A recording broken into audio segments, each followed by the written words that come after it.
Hi, everyone. Welcome back to God's Whispers, a place where we take the time to pause and reflect on the word of the Lord. Today, I'm going to be speaking about a reading from James chapter 5, verses 7 through 10. And it's great for this third Sunday of Advent, also known as Gaudete Sunday, the Sunday of joy. Let's listen. Be patient, brothers and sisters, until the coming of the Lord. See how the farmer waits for the precious fruit of the earth? Be patient with it, until it receives the early and the late rains. You too must be patient. Make your hearts firm, because the coming of the Lord is at hand.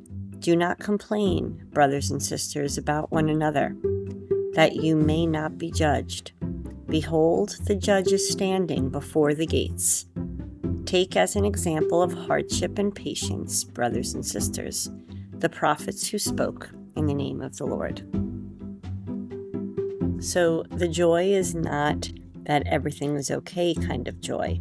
The joy is what comes that when you grow, when you're waiting.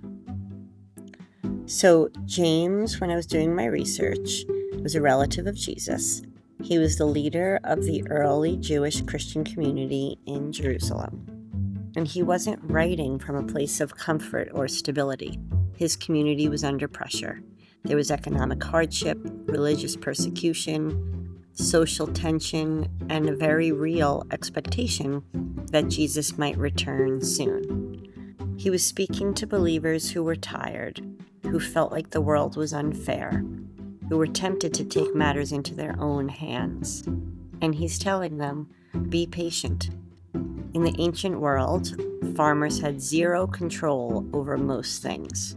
Rain, drought, disease, timing. They tilled and they planted, but the rest was just based on trust. So he's saying, I know you're frustrated. I know you're tired, but God is working in unseen places. Don't give up. Advent 3, week 3, is all about joy. But the joy isn't based on circumstances. It's based on hopeful patience. It invites us to take a breath, to look around and notice that God has been planting seeds in our story long before we even realized it. To trust that the fruit is coming, even while we are still waiting. So it fits perfectly to remind us to strengthen our hearts, don't lose hope. And James even reminds us to not grumble against one another, because honestly, when we're tired or impatient, our frustration easily spills onto the people around us. So it's like a gentle hand on our shoulder saying, don't turn on each other, turn toward the hope that's coming. Journal prompts that would go along with this for further reflection would be, where in my life am I waiting for something to grow, something I cannot force? And what signs of God's quiet work have I overlooked because I'm so focused on the future?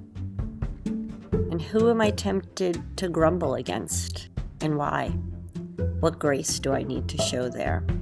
And then finally, what does a joyful patience look like for me this Advent?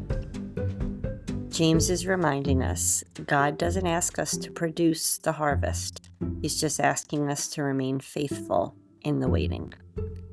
I hope that this message was encouraging to you, and if you feel like a friend could use some encouragement, please feel free to pass it along. And don't forget to subscribe so you can continue to hear God's whispers.